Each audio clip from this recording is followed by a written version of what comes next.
마가복음 8장 27절에서 38절의 말씀입니다. 마가복음 8장 27절에서 38절의 말씀, 제가 한 절 읽고 여러분들 한 절 읽으시면서 교독하겠습니다. 예수와 제자들이 빌립보 가이사랴 여러 마을로 나아가실새 길에서 제자들에게 물어 이르되 사람들이 나를 누구라 하느냐?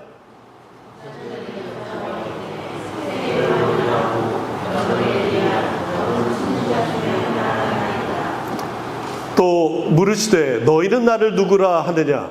베드로가 대답하여 이르되 주는 그리스도시니이다 하매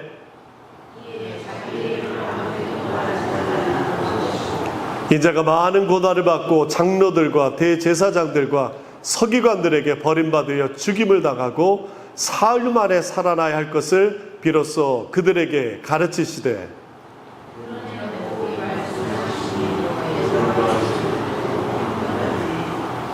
예수께서 돌이키사 제자들을 보시며 베드로를 꾸짖어 이르시되 사탄아 내 뒤로 물러가라. 내가 하나님의 일을 생각하지 아니하고 도리어 사람의 일을 생각하는도다 하시고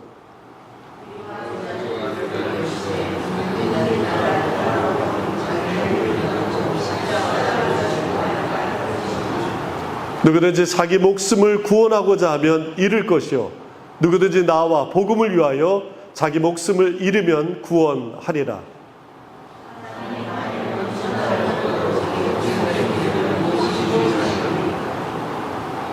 사람이 무엇을 주고 자기 목숨과 바꾸겠느냐?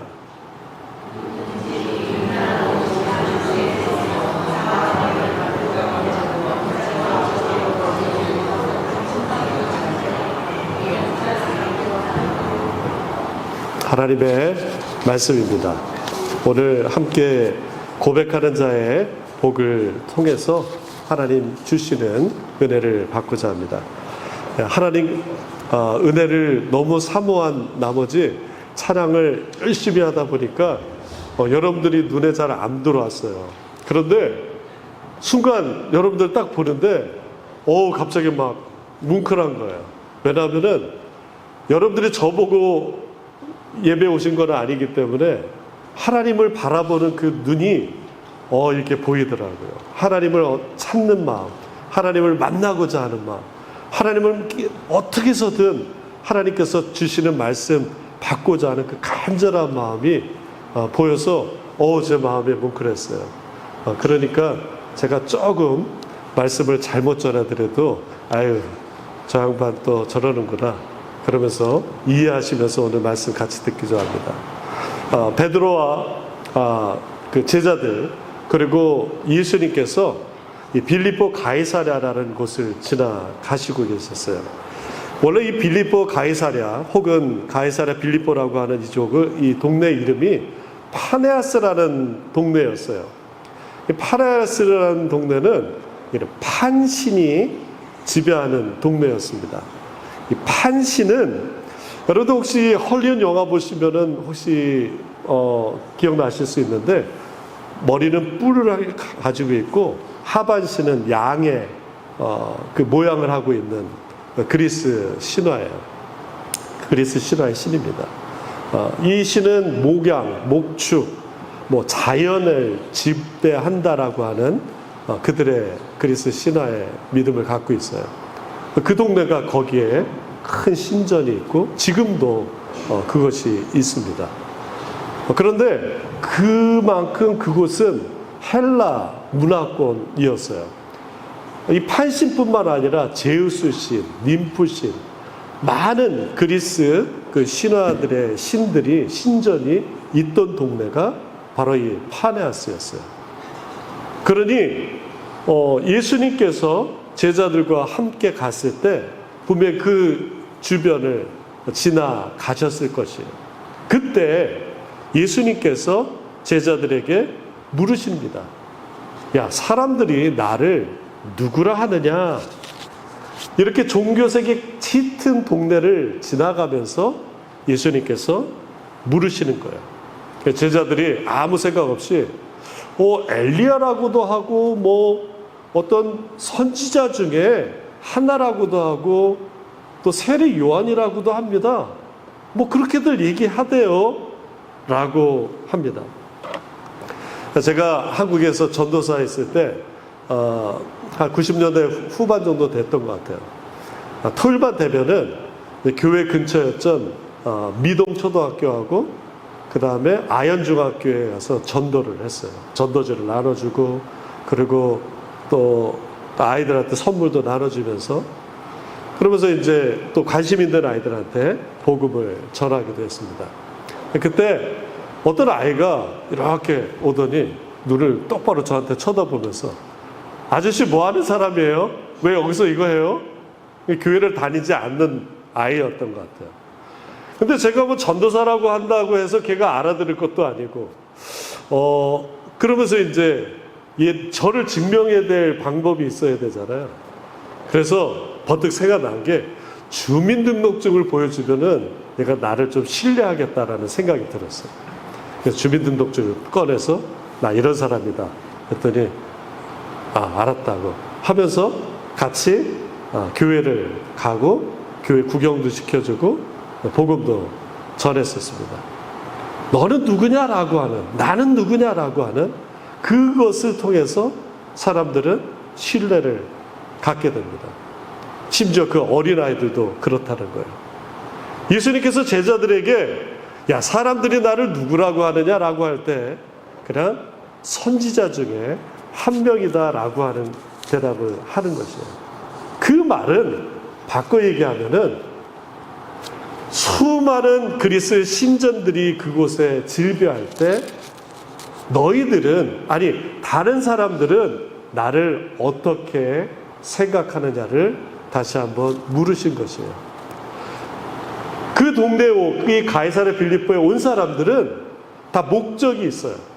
어떤 사람은 판신 신전에 가기도 하고 어떤 사람은 림프 신전에 가기도 하고 또 어떤 사람은 제우스 신전을 가고자 그 동네에 오는 것이에요.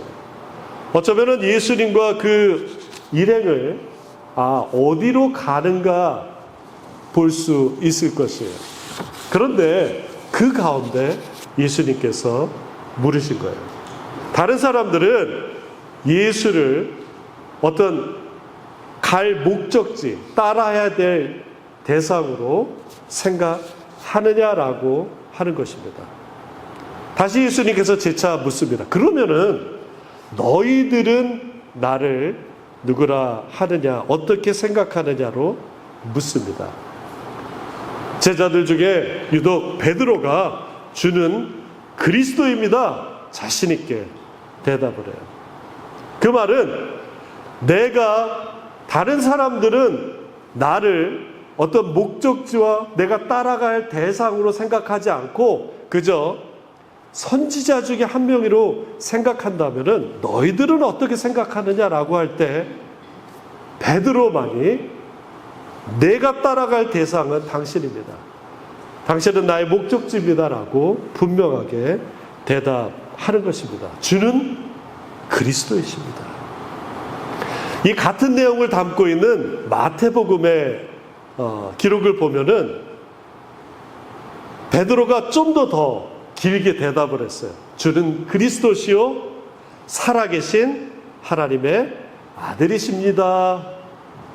좀 더 길게 대답했어요. 그래서 그런지 마태복음에서는 예수님께서 베드로에게 칭찬을 해주십니다. 바요나 시몬아, 내게 복이 있다. 너는 베드로라. 내가 이 반석 위에 내 교회를 세우리니 음부의 권세가 이기지 못하리라. 우리가 여기서 베드로 하면은 그냥 익숙해지는데 이거는 히브리식 발음이고요. 아람어 발음은 게바예요. 예수님을 베드로가 예수를 처음 만났을 때 예수님께서 게바에서 나중에 베드로로 이름을 바꿔주시잖아요. 그러니까 아람어에서 히브리로 발음으로 다시 바꿔주셨어요. 그 뜻은 반석, 바위라는 뜻이에요. 그러니까 베드로의 그 고백 위에 하나님의 교회를 세우겠다라고 하는 큰 은혜의 말씀인 것입니다. 근데 우리가 또 주목할 단어 중에 하나가 음부의 권세인 거예요. 교회를 세우리니 음부의 권세가 이기지 못한다는 거예요. 베드로의 고백 위에, 그리고 베드로 위에 교회를, 주님의 교회를 세우는데 음부의 권세가 이기지 못한다는 거예요. 아까 우리 이 동네에, 이 가이사랴 빌립보 동네에 가장 큰 신전이 뭐라 그랬죠? 판신전이라고 그랬잖아요. 다리가 양 모양으로 한 그 그리스 신. 근데 이 판신전은 어디에다 그 신전을 짓냐면은 깎아지는 절벽을 파서 거기다가 판신전을 세운다고 합니다. 그래서 그곳의 이름을 음부의 문, 하데스의 문이라고 불렀어요. 결국에 예수님께서 음부의 세력이 너 위에 세운 교회를 침범하지 못하고 이기지 못한다라고 하는 것은 저 판신전이 아무리 힘이 세고 또 다른 이방 신전들이 아무리 득세한다 할지라도 너의 고백 위에 세운 그 교회를 해하지 못할 것이라고 하는 귀중한 말씀인 것입니다.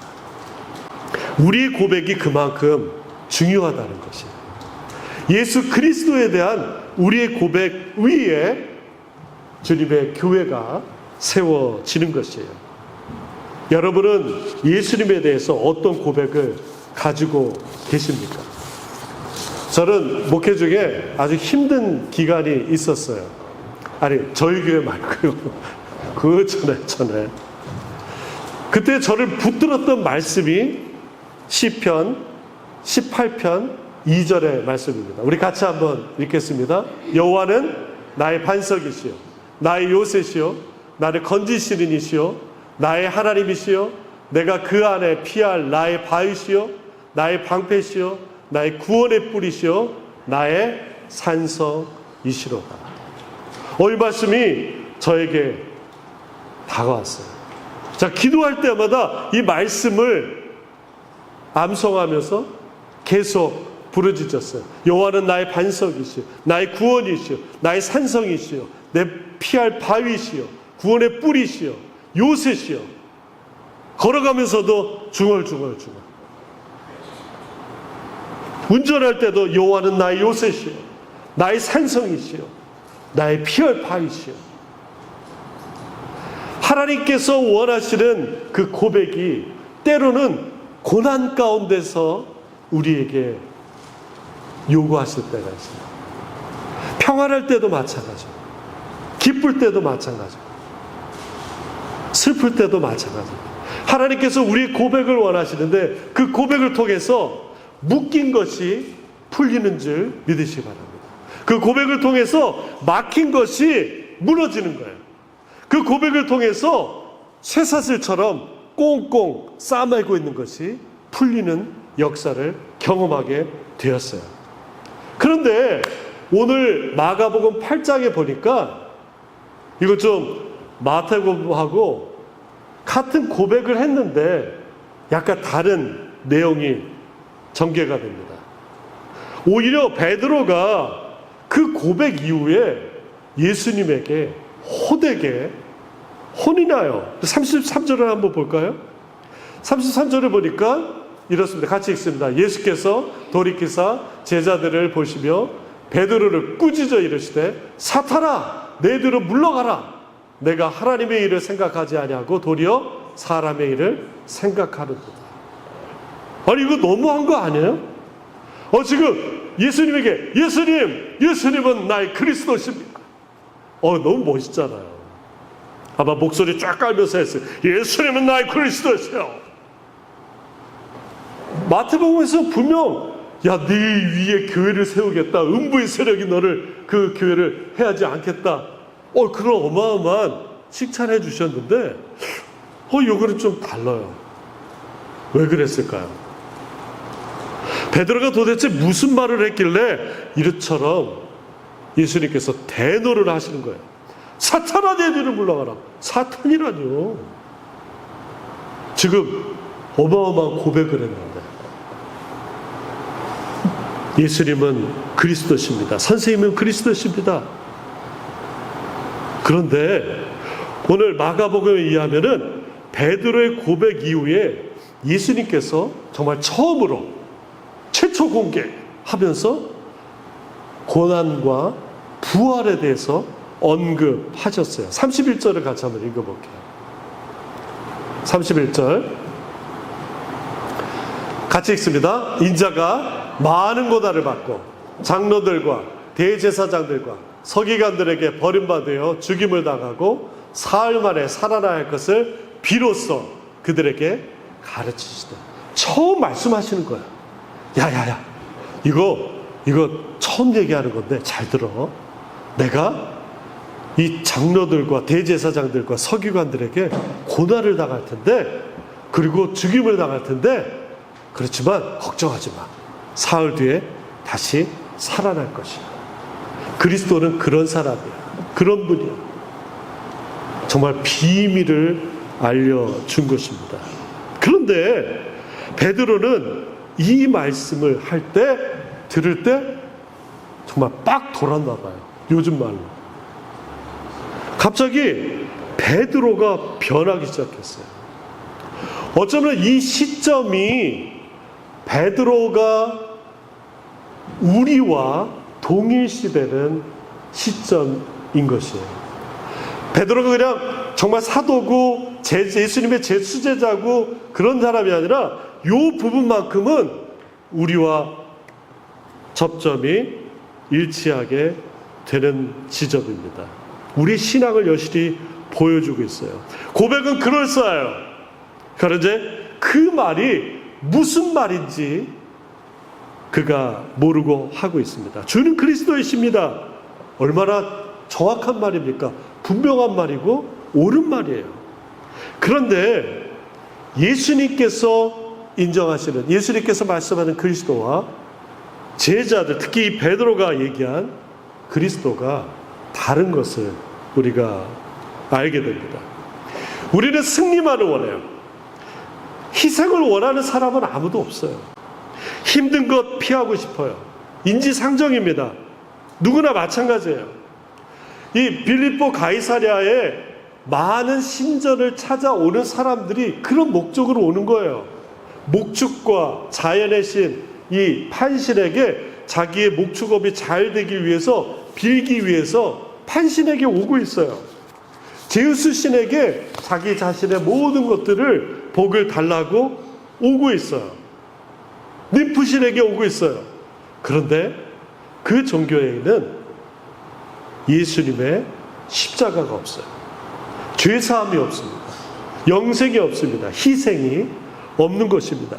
가이사랴 빌립보의 판신이 아무리 힘을 쓴다 해도 거기에서는 사람들이 복만을 빌기 원해서 왔다라는 것이에요. 베드로 역시 주는 그리스도십니다라고 하는 그 고백 위에 자신의 또 다른 마음이 숨겨져 있었던 것이에요. 그러나 예수님은 우리에게 일러주는 그 그리스도는 십자가를 지신 그리스도예요. 희생이 있는 그리스도예요. 보혈을 흘려주시는 그리스도십니다. 그러나 그 희생으로 끝나는 것이 아니에요. 구원이 있습니다. 그 보혈로 말미암아 죄사함이 있어요.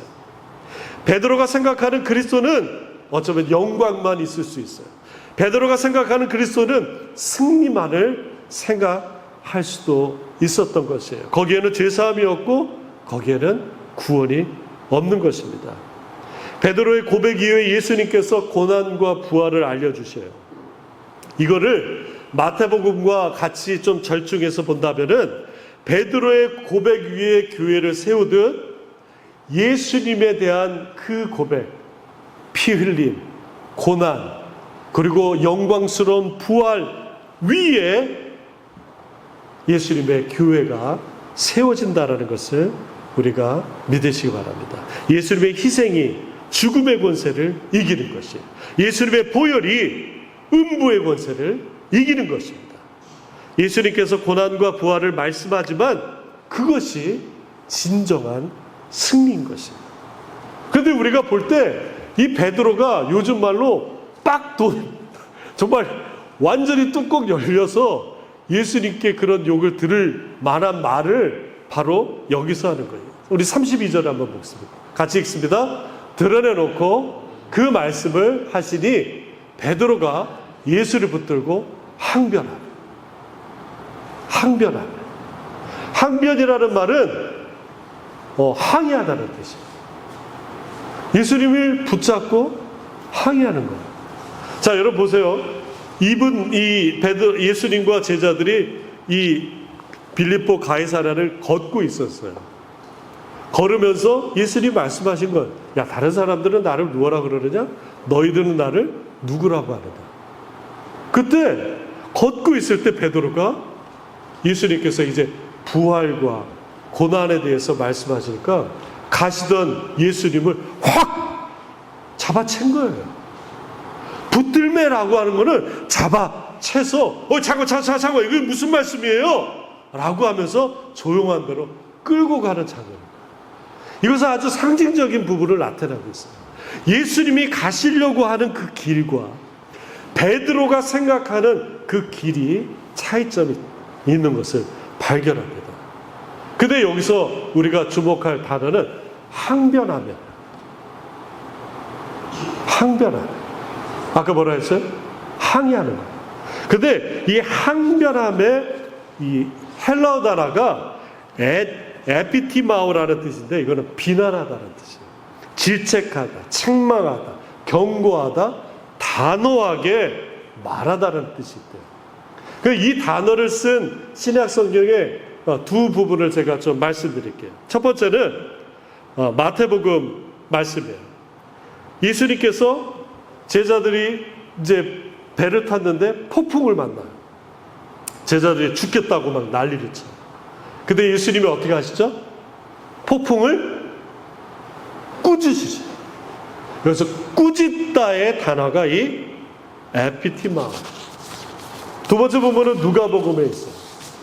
누가복음에서 베드로의 장모님이 아주 심한 열병에 걸리게 됩니다.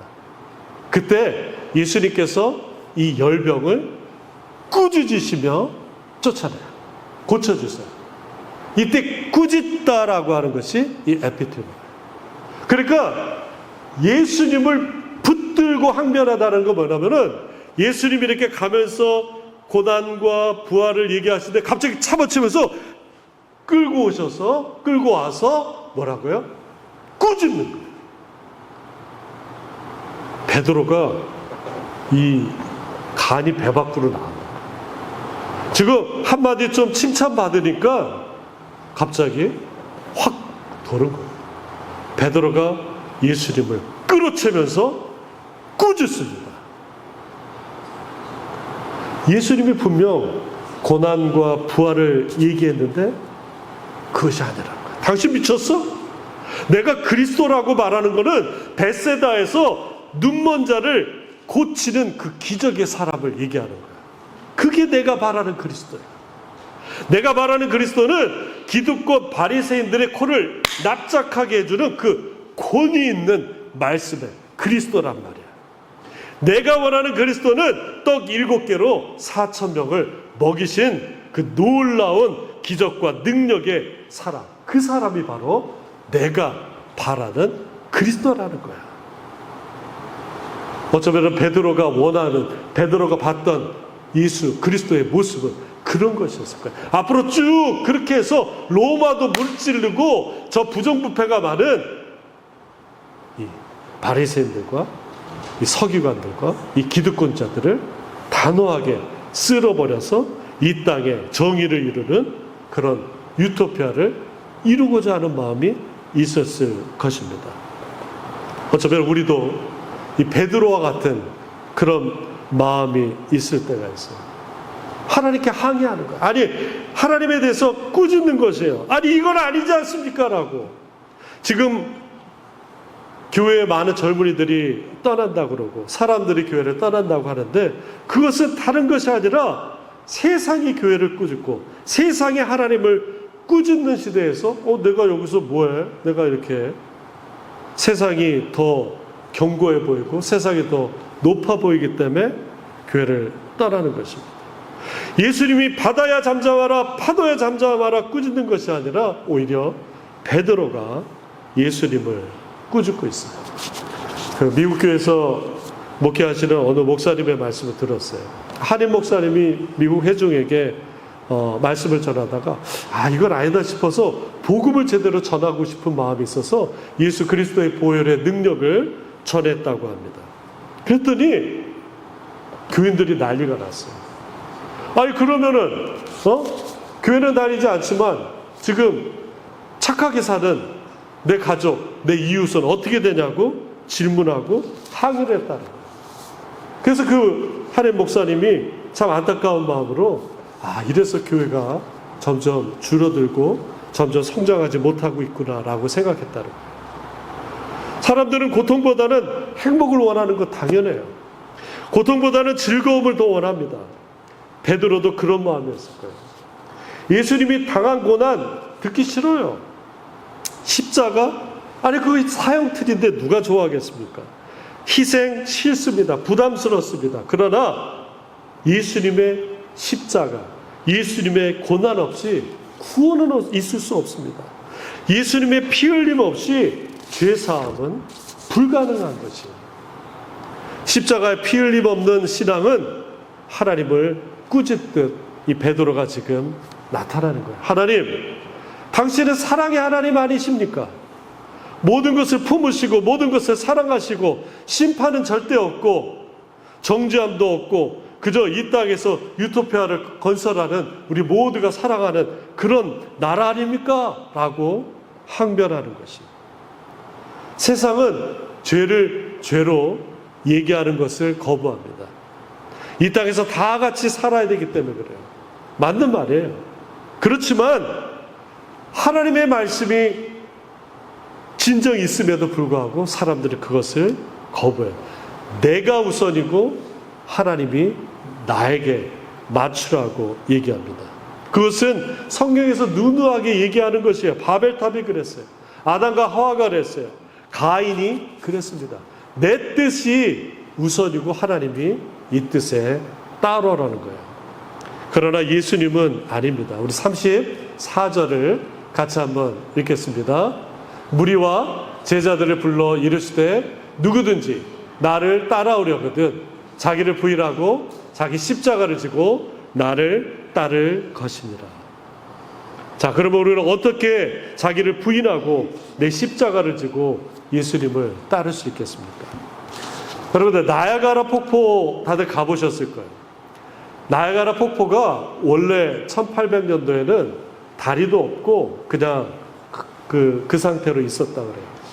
그러다가 1848년에 어느 정치인이 사람들에게 이제 표를 얻기 위해서 하나 공약을 해요. 자, 여기에 다리를 세워서 철길을 논다면은 많은 관객들이 몰려서 이 동네가 경제적으로도 부흥할 것입니다. 그런 보랏빛 청사진을 내뱉어요. 근데 문제는 그 강폭이 한 250m 정도 된다 합니다. 그리고 물살이 세서 배를 거기에다가 세워놓고 이렇게 그 줄을 그 세 줄을 연결할 그런 그 조건이 안 된다고 그래요. 그러면 이거 어떻게 하냐? 그래서 어느 마을 주민이 아이디어를 냈어요. 아니 연을 띄워가지고 이렇게 줄을 매달아가지고 건너편에다가 갖다 놓으면은 이렇게 줄을 계속 연결하면은 이게 동아줄이 돼서 이게 다리를 만들 수 있을 겁니다. 그런 제안을 해요. 좋은 제안이다. 그래가지고 그 당시 관리 책임자였던 찰스 앨럿이라는 사람이 동네 연달리기 대회를 합니다. 그때 당시에는 이 10불이라는 돈이 컸나 봐요. 상금 10불, 거금이라 그러는데 10불을 걸고 연달리기 대회를 해요. 그래서 이 두꺼운 이 끈을 매달아서 연이 강 건너편으로 가면은 이기는 거예요. 문제는 한 달이 지나도 두 달이 지나도 거기로 가는 연이 없었던 거예요. 그래서 7개월이 지났어요. 그러다가 미국 어린인데 호먼 월시라는 소년이 1848년 1월 31일 겨울이니까 바람이 많이 불었나 봐요. 드디어 그 아이가 성공을 해요. 그래서 상금 10불을 받게 됩니다. 그것을 계기로 해가지고 계속 연을 날리면서 한 줄 계속 연을 날렸고, 그리고 다리가 7년 후에 완성이 돼서 기차가 지나갔다고 합니다. 여러분, 작은 것부터 시작해야 돼요. 처음부터 큰 거를, 고백도 어마어마한 고백, 하나님의 일을 하는 것도 어마어마하게 하는 것, 이것이 아닌 거예요. 작은 것부터 하나하나 쌓아나갈 때 마치 그 큰 다리를 이을 수 있는 끈을 우리가 얻을 수 있는 것입니다. 나의 십자가를 지는 것 너무 커 보여요. 그런데 처음 나를 부인하면서 내 자신에 있는 것들을 회개하면서 포기하면서 나갈 때 하나님께서 그 십자가를 질 수 있는 능력을 허락할 줄 믿습니다. 우리 뜻을 부인하고 주님의 뜻을 순종하며 예수님을 따를 수 있는 길을 주실 줄 믿습니다. 말씀 마칩니다. 내 생각대로 고백이 아니라 십자가 지고 우리의 모든 죄를 용서하시는 그리스도를 고백하시기 바랍니다. 예수 그리스도의 보혈로 우리가 정결케 되는 것을 믿으시기 바랍니다. 그 고백 위에 음부의 세력이 이기지 못하고 예수 그리스도의 교회가 세워지는 줄 믿습니다. 내 뜻과 내 생각대로가 아니라 나를 부인하고 우리의 십자가를 지고 주님을 따르기 원합니다. 오직 십자가만 바라보고 갈 때 부활, 영광, 부활의 기쁨이 있는 줄 믿습니다. 내 생각과 내 뜻대로 세운 교회는 모래와 같아서 무너집니다. 그러나 하나님 말씀, 주님의 십자가, 주님의 보혈, 예수의 부활로 세운 교회는 반석과 같아 어떤 풍랑과 어떤 바람이 몰지라도 분명히 든든히 세워 나갈 줄 믿습니다. 우리도 마찬가지. 우리 개인이 하나님의 교회입니다. 이 개인이 그리스도의 십자가, 예수의 보혈, 부활의 능력으로 고백하며 튼튼히 세워질 때 어떤 음부의 세력, 죽음의 세력도 이기지 못하고 예수 그리스도의 은혜로 우리가 승리할 줄 믿습니다. 우리 한 목소리를 같이 기도하시면서 우리 말씀 생각하시면서 우리가 같이 기도하겠습니다. 예수 그리스도의 보혈의 은혜, 예수 그리스도의 십자가, 예수 그리스도의 그 부활의 그 능력이 우리 안에 고백되어지기 원합니다. 그리고 그 위에 세워진 교회가 반석과 같아 어떤 음부의 세력도 이기지 못하고 승리하는 줄 믿습니다. 우리 한 목소리에 같이 기도하겠습니다. 아버지 하나님 감사합니다. 하나님, 우리 안에 하나님 모래와 같이 우리의 생각과 우리의 뜻으로 세우는 교회가 아니라 우리의 생각으로 주님의 말씀을 마치는 것이 아니라 우리의 모든 것들을 부인하고 우리의 뜻을 저버리고 오직 예수 그리스도의 은혜 가운데 하나님 말씀대로 따라 승리할 수 있도록 도와주시옵소서. 그 위에 주님의 교회가 세워지게 하여 주시옵소서.